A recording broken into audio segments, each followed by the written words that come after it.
السلام علیکم و رحمت الله. برادران و خواهران اهل و هموطن من،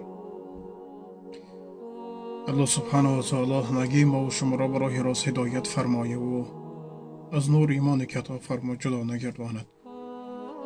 بعدا این روزها چندین برادری هستند که در همین اینترنت خواه اون سراینده باشد، خواه کسی دیگرش باشد، وقتی یک بنده خطاکار میبینند در حال به لعنت کردن میگذارند. ای تو مشرک، ای تو فلانی، کافر، روسیا و غیره و هاکذا. یعنی دوستانی من، بنده مسلمان هیچ وقت به خاطر 2 رکعت نماز و 2 آیت سوره که از خود کرد یک برادر مسلمان شه نباید لعنت کند.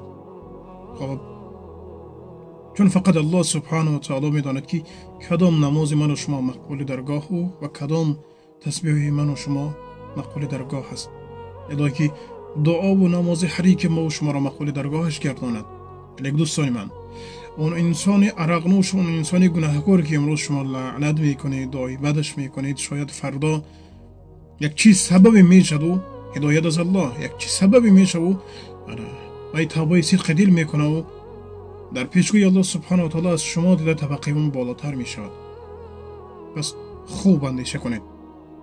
اگر توانید نصیحت کنید، برادر من، خواهر من، چه خوب می شد که این همین رفتاری خطایی که داری پرهیز می کردی، یعنی تکرار نمی کردی، راهی خوب کتی فهمانید. لیکن برادر مسلمان و خواهر مسلمان تونه با دعای بد و با سخنهای قبیح از دنیا و از ایمان و از اسلام ناامید نکنید.